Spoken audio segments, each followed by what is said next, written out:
Uma cidade que segue avançando em todas as áreas, também segue investindo na saúde de quem nos move. Além do maior pacote de obras da história, na educação e nas estradas rurais, 8 novas estruturas de saúde estão em andamento simultaneamente em Cascavel. E mais 60 novos profissionais de saúde convocados pelo município reforçam nossas equipes na cidade e no interior. Prefeitura de Cascavel, cidade unida e pra frente.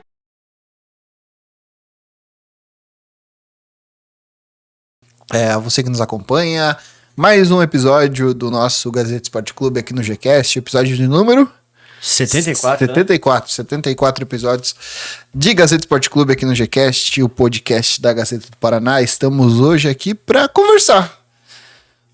Ontem tivemos nosso episódio de número 73 e hoje vamos falar de algumas situações que aconteceram aí ontem, nosso atacante Hulk protagonizando boas peripécias, né? Peripécias junto do árbitro da partida com o jogo do Bucaramanga.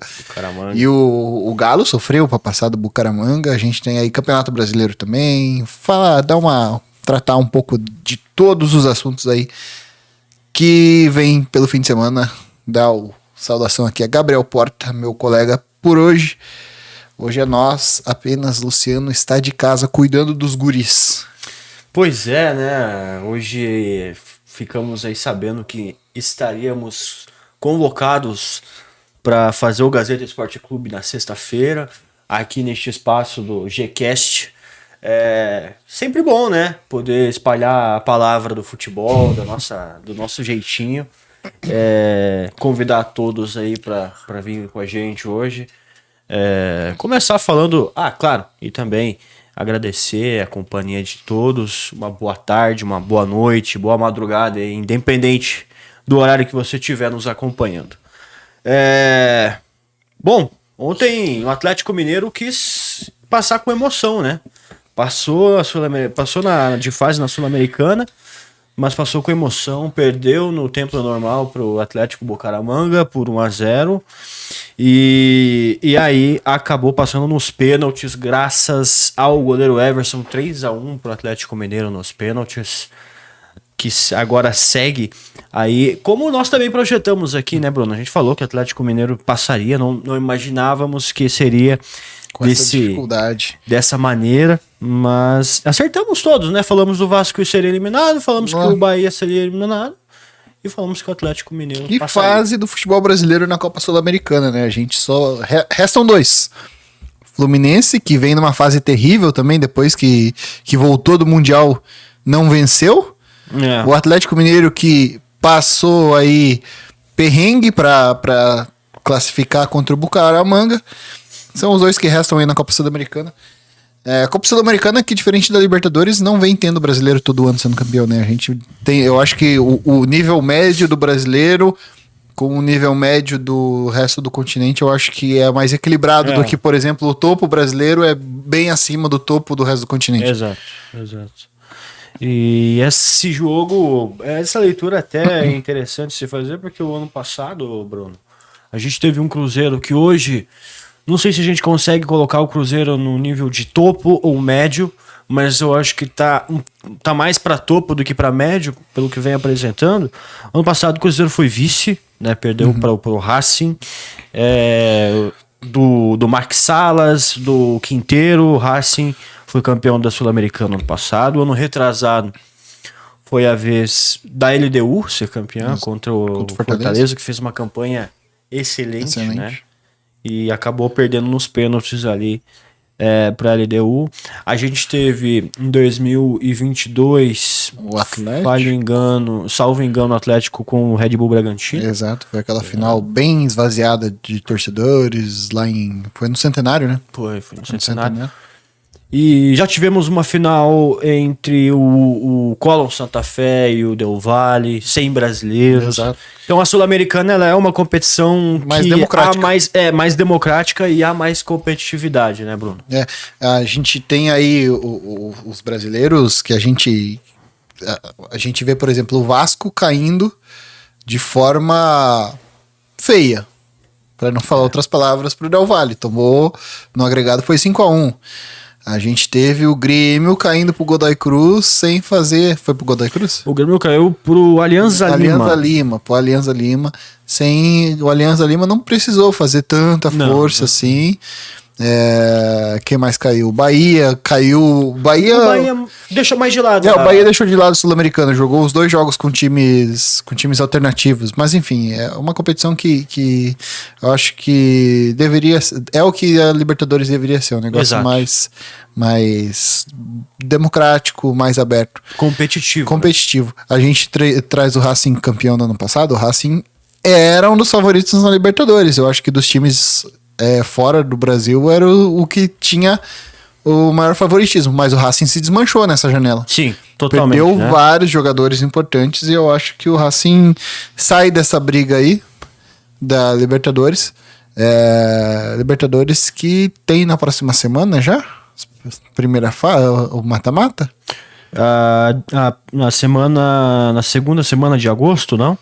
Segunda semana de agosto começam os jogos tanto de Libertadores quanto de Sul-Americana. Claro, daqui a pouco a gente vai dar uma passada pelos jogos das oitavas da Sul-Americana, que agora estão todas definidas, mas eu quero falar sobre dois personagens desse jogo, que a gente falou entre Atlético Mineiro e Atlético Bucaramanga, o atacante Hulk e o árbitro uruguaio Esteban Ostojic. Aí tem um vídeo na internet que viralizou hoje, né, do Hulk e desse árbitro uruguaio conversando, só uma conversinha, o árbitro sendo bem receptivo, o Hulk não demonstrando sinais ali de muito nervosismo, né? Eles conversando numa boa, o árbitro dá um sorrisinho e amarelo, tome-lhe Hulk. Toma-lhe. Como é que é a frase dele? Eu não vou aceitar. Na boa, não vou aceitar. Que você fique me questionando aí, toma cartão amarelo e vai lá com a sua equipe. Com um sorriso no rosto, né? assim que tinha que ser. Cara, o Hulk que tem aí uma fama de ser esse jogador, né? Que fica muito em cima do árbitro, né? Gosta de apitar, gosta de apitar. E aí tomou mais o amarelinho aí. Não tenho agora muito certo se ele vai... desfalcar o Galo, né? Eu não lembro se reseta os cartões da fase de grupo pro mata-mata. Eu acho que não, né? Acho que não mesmo. E aqui o Hulk tem 2 cartões amarelos, então eu acho que ele tá suspenso, Bruno. Porque ele tomou o segundo cartão amarelo desse jogo. 2 cartões amarelos na Sul-Americana. No Brasileirão, vamos ver vamos ver se... Tem 4 cartões amarelos, não tem nenhum vermelho. Então o Hulk, vamos colocar aí, tomou, né, na temporada 6 cartões. Vamos ver no Mineiro, né? No Mineiro quantos cartões ele tomou. No Mineiro não tomou nenhum. Então ele tem essa fama de ser jogador que gosta de apitar. Então no Brasileirão, 4 cartões amarelos e tomou o segundo na Sul-Americana. Provavelmente ele vai estar fora do próximo jogo, né? Porque são 2. Eu não lembro se no Sul-Americana é 2 ou 3. Eu acho que é 2, né? É 2. Eu acho que é 2. Provavelmente tá fora. Provavelmente tá fora. E agora... Quem que o Atlético enfrenta na próxima fase? Seguinte, então as oitavas de finais, definidos os jogos, teremos Once Caldas e Huracan, primeiro jogo na Colômbia. Bom jogo. Huracan que eliminou o Corinthians na primeira fase e um dos favoritos. E é um dos favoritos, fez a final do campeonato, da última edição do campeonato argentino contra o Platense, jogo no dia 12. Vice 2 vezes, se eu não me engano, né? Porque o argentino... Fora o anterior no outro, foi vice do São Lourenço. Não foi do São Lourenço. Mas enfim, foi vice de novo também. Sim. O Globo, então, aí enfrentando o Once Caldas no dia 12 de agosto. Aí no dia 12 de agosto ainda temos Independente Del Valle contra o time sensação da Sul-Americana, Mushuc Runa, time de melhor campanha da primeira fase. Mushuc Runa decide em casa também. Pegou um adversário complicado, mesmo sendo o time de melhor campanha. Esse time do Independente Del Valle é um bom time. Vai ser acho que é o duelo mais interessante até agora, né, Bruno? Aí tem também América de Cali, que eliminou o Bahia contra o brasileiro Fluminense. Mais um jogo interessante. Esse time da América de Cali não é um time fraco e o Fluminense deve ter trabalho. Vai ser um duelo muito difícil pro Fluminense. Esse jogo também é no dia 12 de agosto, às 9h30. Bolívar e Cienciano no dia 13, às 19 horas. O Bolívar é um pouco mais enfraquecido, não é aquele Bolívar que a gente se acostumou a ver nas últimas 2 edições de Libertadores contra o Cienciano do Peru, Bruno. O Bolívar passou com facilidade do Palestino. O Palestino que vinha fazendo uma Sul-Americana boa, tinha perdido 1 ou 2 jogos, se eu não me engano, até agora. Mas o Bolívar tirou o Cienciano com certa facilidade, apesar de não ser aquele time. Deve enfrentar aí um Cienciano que não me chama muita atenção também. Aí a Universidade de Chile, a LAU, enfrenta outro duelo grande, né? O Independente da Argentina, o Rei de Copas, contra a Universidade de Chile, que atropelou o Guarani, tinha ganhado de 4-0. O primeiro jogo, perdeu 2-1 o Guarani do Paraguai, mas muito difícil para o Guarani reverter o resultado do primeiro jogo. Universidade de Chile e Independente da Argentina, Independente de Avejaneiro, o duelo mais pesado dessa fase, né? Em questão de nome, eu acho que sim. A LAU, apesar de não é campeã da Libertadores, né? Não tem nenhum título. Não, a LAU não. Mas é um time de bastante tradição e pega um Independente que simplesmente tem 8 títulos Libertadores, duelo grande. Também no dia 13, Alianza Lima, algoz do Grêmio do Bruno Milani, contra a Universidade Católica do Equador. O Alianza Lima, Bruno, passou muito grande, né, para a próxima fase. O Alianza Lima, que tem os 2 atacantes talvez os 2 atacantes mais velhos do futebol sul-americano, Hernan Barcos e Paulo Guerreiro, vai enfrentar a Universidade Católica, não do Chile, mas sim do Equador. Não é um duelo que chamou muita atenção, né? Acho que principalmente pelo fato da Universidade Católica. Mas o Alianza Lima tirou o Grêmio, tirou de forma tranquila, podemos dizer. Tranquila. E agora tem aí eu vejo esse time do Alianza Lima indo longe na Sul-Americana. E aí no dia 14, 2 jogos, o Atlético Mineiro enfrenta o Godoy Cruz. O primeiro jogo vai ser na Casa do Galo, às 19, e Central Córdoba, que ganhou do Flamengo aqui no Maracanã esse ano na Libertadores, também no dia 14, mas às 9h30 enfrenta o Lanús, duelo de argentinos. Duelo de argentino, o Atlético Mineiro que não se cuide. Esse time do Godoy Cruz é um time interessante. Godoy Cruz, que eu tava vendo um pouquinho no jogo deles esse último final de semana, não me engano, contra o River Plate. Eles têm o Paulo Fernandes, estava no Fortaleza, que era do Boca Juniors, tá jogando lá agora. Realmente tem um time muito, muito bacana, o Godoy Cruz. E o Central Córdoba contra o Lanús. Esses são os duelos de oitavas de final da Sul-Americana. Central Córdoba que só tá aí porque deu uma amarelada no Libertadores. Pois é. Tinha tudo para classificar e nos últimos 2 jogos amarelou e ficou de fora. Jogos de volta, esses que a gente falou, né? Os jogos de ida nos dias 12, 13 e 14. Os jogos de volta, então, nos dias 19, 20 e 21. Beleza? Esse é a Sul-Americana. Vamos dar uma passadinha pela Libertadores também, já que o Bruno falou, cara. Libertadores que a gente já conhece os duelos das oitavas, né? No dia 12, então, dia 12 do 8 de agosto, Fortaleza e Vélez Sarsfield, jogo de ida no Castelão. Dia 12 também, esse jogo do Fortaleza às 7 horas. Aí às 9h30 tem o Atlético Nacional contra o São Paulo. Primeiro jogo na Colômbia, no Atanásio Girardot. No dia 12, no mesmo horário de São Paulo e Atlético Nacional, tem Peñarol e Racing, duelo pesadíssimo, Peñarol e Racing. No dia 13 de agosto, Cerro Porteño enfrenta o Estudiantes. Primeiro jogo vai ser no Paraguai, no Defensores.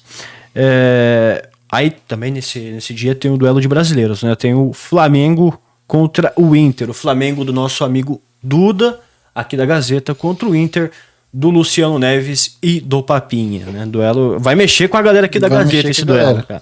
Vai pegar fogo a Gazeta. Dia 14 do 8 às 19, o Botafogo do seu Marcos Formigueri enfrenta a LDU de Quito. O Botafogo com reforços, provavelmente o Danilo vai estrear nessa partida. Tava vendo que ele vai ser poupado do duelo contra o Corinthians e contra o Red Bull Bragantino na rodada seguinte, para estar 100% para a estreia contra a LDU de Quito. O Danilo, que veio do Nottingham Forest, foi campeão da Libertadores 2021, né? 2021 com o Palmeiras contra o Santos. É a Libertadores 2020 que finalizou em 2021. Teve todo aquele contexto da pandemia, né? Libertad também, no dia 14, às 9h30, Libertad contra River Plate, outro duelo interessantíssimo. Libertad do Paraguai, primeiro jogo vai ser no Paraguai. River Plate bem reforçado. O River Plate vem forte, assim como o Estudiantes também, acho que vem bem para competir. Os times argentinos parecem que estão conseguindo fazer alguns movimentos para tentar competir com os brasileiros. A gente até viu o Boca, né? O Boca trazendo o Leandro Paredes. O movimento mais interessante da janela do futebol argentino é de um time que não disputa nenhuma competição continental com a Boca Juniors, que trouxe Paredes. E no dia 14 também, lá no Peru, tem Universitário do Peru contra o Palmeiras aí. Talvez o duelo mais... o duelo em que um time brasileiro terá um caminho mais... facilitado, talvez. De maior diferença técnica, talvez. Por causa que o Palmeiras enfrenta o Universitário. O Palmeiras muito, muito favorito para avançar de fase contra o Universitário do Peru. Ontem a gente teve fechamento da rodada da Série B. E alguns times se colocando aí na briga pelo G4. O Criciúma, que até esses dias estava lá embaixo, já tá em oitavo, já tá... 3 pontos só do G4. Um grande trabalho do Batista, que foi demitido do Novo Horizontino um pouco antes da... Foi demitido não, ninguém sabe o que aconteceu, né? Se ele pediu pra sair, se o Novo Horizontino demitiu ele. Um pouco antes da disputa da Série B. Assumiu o Criciúma, que vinha capengando, e desde então tem só 2 derrotas. E Criciúma se reabilitou aí. Passou o Avaí que perdeu pro Remo. Remo é o 5º colocado hoje, com a mesma pontuação da Chapecoense, que é a 4ª. A Série B tem jogos, ontem foi o fechamento da rodada, né? Então a rodada ela abre no sábado, a 19ª rodada, com o jogo do Operário. O Operário, que essa rodada conseguiu se recuperar, fez 3-0 no Atlético Goianiense. Vai abrir a 19ª rodada fora de casa contra a Ferroviária de Araraquara. Jogo difícil lá na casa da Ferroviária. Confronto direto ali na parte de baixo, né? Demais, importantíssimo se o Operário conseguir ganhar. O Operário tá com 22 pontos, está na 12ª colocação. E a Ferroviária tá com 19 e tá na 17ª. Inclusive essa zona de rebaixamento, não. 3 times com 18 pontos e um com 19. Não, a Série B tem tudo pra ser bem parelha essa questão na briga pra não cair, porque eles têm vários times que oscilam, né? Entram, saem da zona do rebaixamento. O Operário ainda não chegou a frequentar a zona do rebaixamento, mas tem flertado, conseguiu ganhar bem na foi quarta-feira o jogo do Operário? Deixa eu ver. Foi quarta-feira, o jogo do Operário contra o Atlético Goianiense. E agora... E o importante é que o Operário tem um saldo positivo, né? Então, dificilmente vai entrar tão fácil tá na parte de baixo da tabela, mas tem saldo positivo. Inclusive, o Operário tem o mesmo número de derrotas que os times da zona, que é o Amazonas, que Volta Redonda e que o Botafogo, que são os 3 piores times da zona de rebaixamento. Vitória sobre a Ferroviária é de extrema importância, porque aí você pega e já abre... Hoje são 3 pontos da Rodoviária, você abre 6 pontos da Ferroviária. 3 jogos ali de... por conta do saldo, de tranquilidade. Te dá uns 3 jogos de tranquilidade. Fazendo olhando pro adversário, a Ferroviária teve um jogo muito chato contra o Atlético na rodada passada. Um jogo até que deu... Não foi rodada passada, foi rodada retrasada, né? A Ferroviária empatou com o Atlético Paranaense nessa última rodada. E teve um pênalti muito contestado pela crônica esportiva de Curitiba. Mas o último jogo em casa da Ferroviária teve muita confusão. A Ferroviária foi prejudicada pela arbitragem, ao contrário do que foi na última rodada. Na penúltima rodada foi prejudicada. E aí, salvo engano, teve 4 jogadores expulsos. Inclusive o artilheiro do time, o Carlão. E eles voltam de suspensão contra o Operário. Vão estar disponíveis aí pro técnico da equipe, o Vinícius Bergantin. Então, um duelo difícil aí pro Operário. Falando dos outros times paranenses também, Bruno, o Coritiba enfrenta o Amazonas em situação complicada, né? Tá na zona do rebaixamento. Hoje é o 18º colocado, a Onça.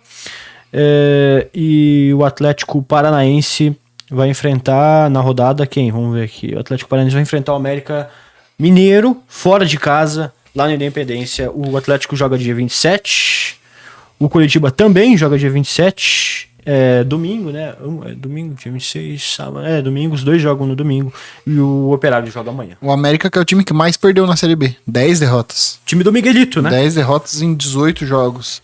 A campanha do América Mineiro é bem ruim. O time tá em 15º colocado, na 15ª colocação, hoje 1 ponto só da zona de rebaixamento. O América, que até ano retrasado, tava na Série A. Jogando Sul-Americano. Né? Jogando Sul-Americano. A gente vê aí o Atlético Goianiense e o América Mineiro, que eram 2 times que estavam na Série A até ano passado, retrasado. Tão mal. Bem mal. Risco, né? Risco desses times caírem, times de tradição. E aí, o que mais que nós temos, Bruno, para destacar? Vamos dar uma passada pela Série C, porque a Série C tá afunilando, né? A gente vai entrando aí nas rodadas mais... Eu fui ver, a gente faltam 5 rodadas para acabar o primeiro turno, a fase de classificação, para depois ir para aqueles 2 grupos de 4 que definem os 4 times que sobem. A gente tem hoje, entre os paranaenses, o Londrina na 3ª colocação e o Maringá em 14º. Maringá flertando lá embaixo. 2 pontos só da zona de rebaixamento. Não vence há 8 jogos, se não me falha a memória. Time pressionado, o time anunciou alguns reforços aí nos últimos dias, anunciou o retorno do Morelli, anunciou outros jogadores também. O time vai pagando pelas saídas, né? É algo que tem acontecido anualmente com o Maringá. Chega nas competições nacionais, perde bastante jogadores que se destacaram no Paranaense. Apesar do começo bom, que ficou lá na parte de cima da Série C, o Maringá corre bastante risco de rebaixamento, mas ainda assim tá só 3 pontos do G8. O Maringá tem esse duelo contra o Tombense agora fora de casa. Se o Maringá não conseguir vencer o time do interior mineiro, vai completar 2 meses sem vencer. A última vitória do Maringá foi contra o Confiança no Willie Davis, dia 3 de junho, 3-2 contra o Confiança. Abril, maio. Foi em maio, dia 3 de maio, contra o Confiança. Então já são 2 meses sem vitória. Já são 2 meses sem vitória. Tá perto dos 3 meses já. Se não ganhar do Tombense, completa 3 meses sem vencer. O Maringá, que a sequência do Maringá não é tão fácil. Ó. Tem o Tombense fora de casa, daí depois tem o Floresta em casa. Tombense que é lanterna. Aí enfrenta o Floresta no Willie Davis, dia 3 Floresta que lá no começo era um dos times que eram falados para rebaixar. Hoje é 7º colocado, muito bem. Trabalho do... O guri que tava aqui no Cascavel ano passado, que começou a temporada. O técnico. Leston Júnior. Aí, então, Tombense, Floresta, Maringá, Tombense, Floresta, Figueirense, joga contra o Figueirense lá no Orlando Scarpelli. Ainda tem o Retrô em casa, o Retrô que tá se recuperando. Retrô que dizem que não vai mais cair, porque vem jogando um futebol bonito. Pega o Itabaiana lá no Sergipe e fecha contra o líder Caxias. É uma sequência muito difícil. Tem muito confronto direto, né? Tem muito confronto direto. A gente tem ali Itabaiana, que tá lá embaixo, Tombense, Retrô. Maringá tem que pontuar nesses jogos contra os times ali mais abaixo para pelo menos se salvar do rebaixamento, né? Eu acho que hoje o primeiro objetivo, e a diretoria do Maringá tem que entender isso, que eu acho que é não cair. O Maringá que nunca sofreu com isso, né? Nunca teve uma crise assim institucional. Até tava vendo o pronunciamento do presidente João Vitor Mazer no Instagram do clube. Ele que falou isso, né? Olha, a gente não tá sabendo como lidar com isso mesmo.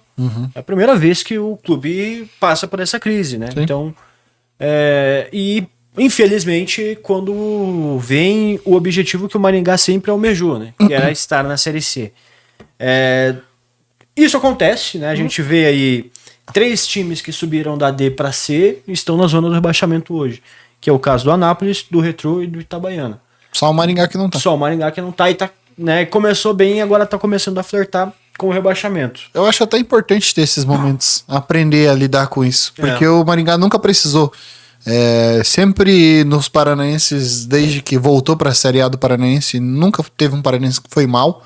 Que a gente pode dizer, não, o Maringá foi mal nesse paranaense. Eu acho que desde então tá frequentando a Série D todos os anos. E agora subiu para C. Tanto que eu acho que nos últimos 3 anos o Maringá chegou em 2 finais. 2 finais. 2 finais nos últimos 3 anos. Nos últimos 4 anos são 3 finais. E na Série D não tem como ter crise, né? O time normalmente avançava da primeira fase e agora conseguiu o acesso depois de muitas tentativas. É bom, eu acho, para a diretoria pegar um pouco de casca também, mas o objetivo tem que ser se salvar. Tem que ser se salvar em primeiro lugar. E depois, talvez, pensar em classificação. Hoje são só 3 pontos. Uma vitória no próximo jogo contra o Tombense aí, talvez... Já deixa o time colado. Já deixa o time colado lá, e aí sim o time possa... depois joga em casa com o Floresta. Confronto direto ali, aí se vence esses 2 jogos, já começa a pensar em outra coisa.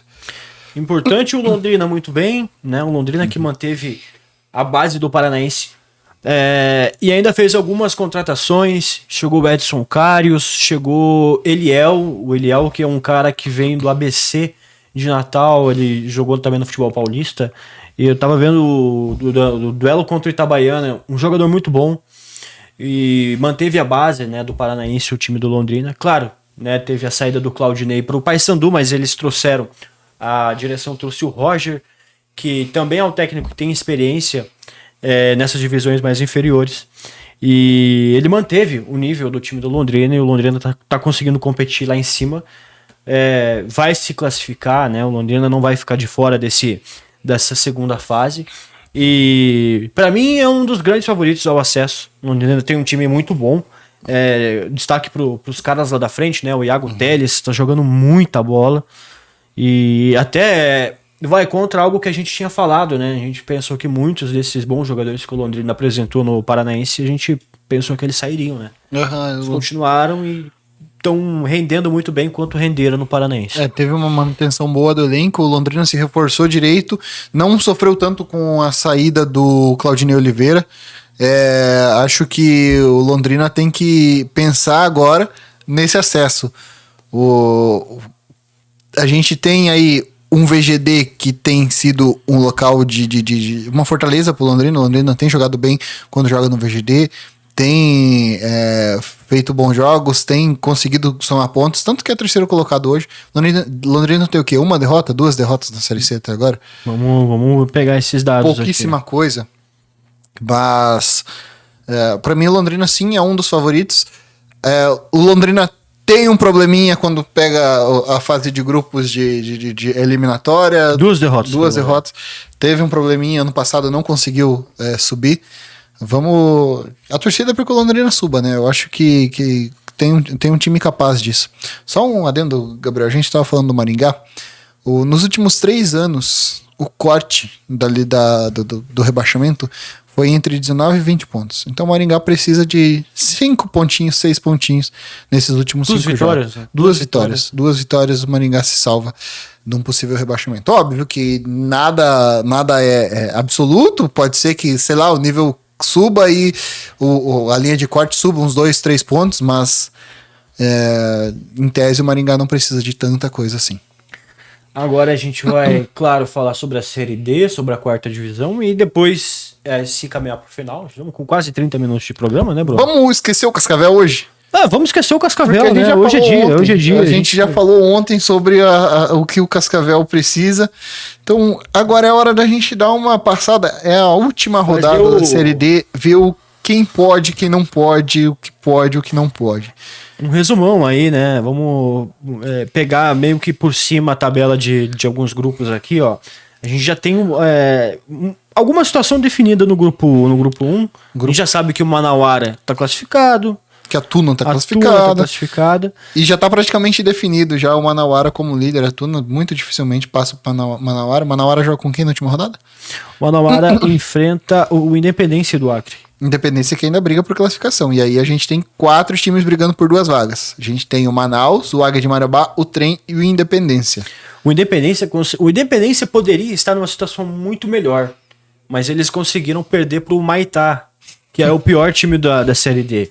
E por isso que eles estão na 6ª colocação. Cara, de verdade, assim, se o Independência ficar de fora, eu vou achar muito justo, tá? Eu vou achar muito justo. Só pra vocês terem uma ideia, em 13 jogos, o Maitá tomou 43 gols. Cara, isso é impossível imaginar, cara. 13 jogos, 43 gols. Isso é impossível imaginar. Menos 31. É o pior time em questão de saldo no campeonato. E o nosso querido Independência conseguiu perder. O Maitá, só a título de curiosidade, gente, eles podem vir a superar o Náutico de Roraima. O Náutico de Roraima em 2020, eu fiz até um levantamento esses dias ali para uns textos que eu tava fazendo. O Náutico de Roraima tomou 34 gols. 34 gols. Foi a pior defesa da história da Série superou, D. então. Já superou. São Quantos 43 gols sofridos. 43 gols sofridos pelo Maitá. Inclusive, Já superou. a vitória sobre o Independência foi fora de casa. O Maitá jogava fora de casa contra o Independência. Jogava lá no... Qual que é o estádio da Independência? Lá do... Arena da Floresta. No Acre. E o Maitá venceu a Independência. Então a gente tem aí Independência, Águia de Marabá. Quem mais? Independência, Águia de Marabá, Manaus e Trem brigando por essas 2 últimas vagas. O Manaus enfrenta o Trem, então aqui deve ser definida uma vaga. O Águia de Marabá enfrenta o Gás, já eliminado. Então, assim, deve ser ou Manaus ou Trem e o Águia de Marabá, porque eu não acho que o Águia de Marabá vá perder pro Gás. O Independência pica a mula. O Independência deve ficar de fora, né, gente? O Independência deve ficar de fora. Vamos pro grupo 2 aí, Bruno. Grupo B? Grupo A, o grupo 2 e grupo B. Altos, Imperatriz e Sampaio Correia já classificados. Sobra uma vaga. Sampaio Corrêa deve se garantir, né? O Sampaio que... A Sampaio já tá garantido, né? O Sampaio tá... Na verdade, assim, a última vaga está entre o Iguatu e o Maranhão, né? E também tem o Tocantinópolis vindo por fora. E o Parnaíba, mas o Parnaíba muito dificilmente vai conseguir essa vaga, porque ele tá com saldo, ele tem que tirar um saldo negativo. Então é uma vaga para 3 times. Brigam pela sua última vaga: Iguatu, Maranhão Atlético Clube e o Tocantinópolis do Tocantins. Exatamente. A gente tem aí Tocantinópolis enfrentando o Maracanã, que já está eliminado. O Iguatu enfrenta o Sampaio Corrêa, que já está classificado. E o Maranhão enfrenta o Altos, que é líder do grupo. Então, tudo... Não tem um confronto direto, né? Então tudo vai se definir em possíveis resultados, combinações de resultados. Grupo C, Bruno. 3 classificados já também. E um confronto direto. Confronto direto não. 2 times brigando por uma vaga. Os 2 com a mesma pontuação. Quem? Diga aí. Horizonte e Ferroviário. Disputam aí. Os 2 têm 17 pontos hoje, né? São os 2 times que brigam. A gente já tem Central, América e Santa Cruz classificados. Os 3 aí vão se degladiar pela liderança do grupo, né? O Santa Cruz começou bem a primeira fase, foi perdendo um pouco de força, ao mesmo tempo que a SAF, que a venda da SAF se tornou motivo de dúvidas, né? E aí o Santa Cruz começou a cambalear.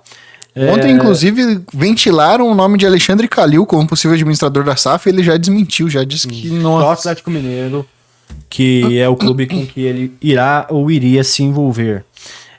Então fica nessa, né? Horizonte e Ferroviário do Ceará. O Ferroviário, time do Ciel, atacante, goleador de 40 anos, mais de 40 anos. Ferroviário enfrenta o Central, o Horizonte enfrenta o América de Natal. Então enfrentam o primeiro e segundo lugar do grupo. Segundo. Respectivamente. Promete. Eu apostaria no Ferroviário, tá? Eu também acho que dá Ferroviário. Aí no grupo 4, então, nós temos o Asa garantido. O Asa vai brigar pela melhor campanha da primeira fase. Lagarto, em segundo lugar, também já garantido, com 23 pontos. Lagarto é a cidade. Você estava fazendo ontem, Bruno, um ranking de pessoas mais famosas de cada cidade. Se você pesquisasse Lagarto no Sergipe, você vê que é a terra do atacante Diego Costa. Diego Costa. Diego Costa. Aquele. Inclusive, ele tem alguma participação nesse clube aqui. Eu tava lendo que ele, assim como o Richarlison no Nova Venécia e tal. Por onde anda Diego Costa? O Costa se aposentou, né? Aposentou? Se aposentado até uma época. Faz tempo que eu não vejo. Eu lembro que a última temporada dele foi no Grêmio. Ele chegou a jogar no Wolverhampton também, né? É. Ele chegou a jogar no Wolverhampton. Eu acho que a última dele foi no Wolverhampton, mas vamos ver depois. O Diego Costa, atacante muito amigo do Sérgio Ramos e do zagueiro Pepe, né? O Juazeirense também já classificado, em terceiro lugar a Juazeirense. E aí a briga pela quarta colocação, ou não? Pela quarta colocação entre Jequié e o Sergipe. O Sergipe, se empatar, se classifica. Inclusive tem um duelo direto entre Sergipe e Jequié. O Jequié da Bahia. De repente já define os andares. Eu não sei como que é o critério de desempate. Se é confronto direto ou o quê. Mas se não for confronto direto, o Jequié tem que ganhar 3-0 do Sergipe. Para tirar o saldo. Exato. Grupo 5, então, né? Grupo 5, Aparecidense. Garantida já em primeiro lugar, 29 pontos. Vai brigar pela melhor vaga. É o único grupo que eu acho que tá definido totalmente, né? Sim. É o único grupo, os 4 já estão classificados. A Aparecidense brigando pela melhor campanha da Série D na primeira fase, 29 pontos. Aí em segundo, Ceilândia, do Distrito Federal, com 25. A Luverdense, do Mato Grosso, com 22. E o Misto, com 21. O Capital, que é o quinto colocado, tem 17, não consegue chegar aos 21 pontos do Misto. Então os 4 clubes já estão definidos nessa chave no grupo 5. Gosto muito do nome Misto. O Misto. No grupo C, a gente tem a Portuguesa, né, com 27 pontos. Garantida com a primeira colocação também. O Rio Branco, do Espírito Santo, com a segunda colocação com 23 pontos. Maricá, do Rio de Janeiro, com 19, e o Água Santa com 18. Aí a gente tem a seguinte situação: Porto Vitória, que está em sexto, com 16, pode chegar a 19, tem chance. E o Pouso Alegre de Minas Gerais tem 17, pode, né, em caso de vitória, pode ir a 20, também tem chance de classificação. Então, Maricá, Água Santa, que estão no G4, não estão classificados matematicamente. Maricá enfrenta o Rio Branco, jogo difícil. O Água Santa faz um confronto, digamos que direto, com o Pouso Alegre. E o Porto Vitória enfrenta o Nova Iguaçu. Porto Vitória é quem tem a vida mais fácil, a gente pode dizer assim. Água Santa e Pouso Alegre vai definir um dos classificados. E aí eu acho que o Porto Vitória dificilmente classifica, dificilmente briga, por conta desse confronto direto. Eles teriam que alcançar o Maricá e tirar saldo do Maricá. Se bem que o saldo do Maricá não é lá essas coisas, né? O Porto Vitória tem 1 de saldo, o Maricá tem 3. Dá pra sonhar. E aí aqui no grupo do Cascavel, então, como já dissemos ontem, como já falamos segunda-feira, o duelo mais importante do grupo é entre Cascavel e Uberlândia. Dali será definido o último classificado do grupo, né? Em caso de vitória do Cascavel, o Cascavel pode subir para a terceira colocação ou até com alguma combinação de resultados pode pegar a segunda colocação, caso o Operário do Mato Grosso do Sul consiga uma vitória contra o Cianorte e o Goiatuba não consiga vencer a Inter de Limeira, que é hoje o melhor time da Série D, né? Tem a melhor campanha. Melhor campanha. Zaga menos vazada, 6 gols sofridos só. Isso, e assim, então o Cascavel tem esse duelo contra o Uberlândia aqui no estádio Jaci Miguel Scanagata, às 4 da tarde, nesse sábado. Lembrando que o Uberlândia também não vem bem, tem 16 pontos, mas no último jogo teve a chance de passar o Cascavel aí, mas acabou sendo derrotado por 3-0 pela Inter de Limeira. Inter, né? É a Internacional de Limeira. Acabou perdendo lá em Uberlândia por 3-0 e vem nessa condição de vencer para conseguir ir para a segunda fase da Série D, né, Bruno? É isso aí. A gente falou que o grupo F era o único grupo Grupo E era o único grupo definido, mas o grupo H também tá definido, tá? Aí já matou o Leão, agora é briga entre Joinville, Marcílio Dias e São José e Barra por posições. O Joinville e o Marcílio Dias brigam pela terceira e pela quarta colocação. E o Barra e São José brigam pela primeira colocação, primeiro e segundo. O Barra enfrenta o Brasil de Pelotas. O Joinville enfrenta o São Luís. E meu celular bugou. Então vamos lá. O Barra enfrenta então o Brasil de Pelotas no domingo. O jogo vai ser na casa do Barra. O São José enfrenta o Marcílio Dias também no domingo. Essa rodada toda desse grupo vai ser no domingo. O Joinville joga fora de casa contra o Guarani em Bagé. E o Azures também tem o Azures, duelo de eliminados, né? O Azures encerra sua participação na Série D de forma melancólica, né? O time de Pato Branco enfrenta o São Luís de Juí nos Pioneiros também. Talvez a pior campanha da história do Azures na Série D. Foi a primeira, né? Não, acho que é a terceira vez que eles participam da Série D, eu acho. Não? Eles jogaram. O ano que eles sobem, eles jogam já. Daí acho que eles jogaram ano passado ou retrasado, se eu não me engano. Eles enfrentaram, inclusive, o Cascavel numa Cascavel. fase de grupos, né? Verdade, bem lembrado. Então, essa foi um parâmetro bem rapidinho bem rapidinho, entre aspas, né? Porque a gente teve que passar por grupo a grupo sobre a Série D. Tudo vai ser definido nesse final de semana.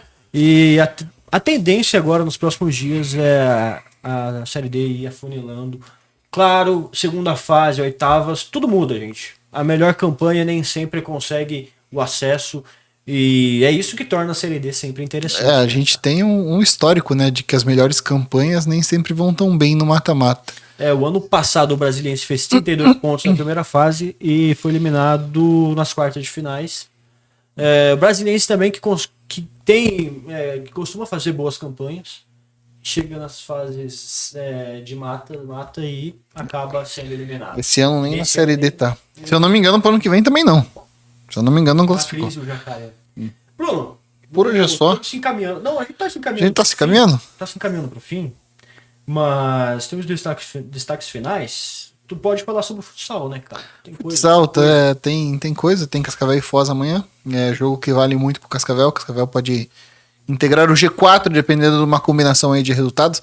Sempre importante ficar entre os 4 primeiros para ter mando nas semifinais, né? Em primeiro lugar, o Cascavel não vai ficar, e a gente sabe disso. O Magnus tá com uma vantagem muito grande em relação ao Cascavel.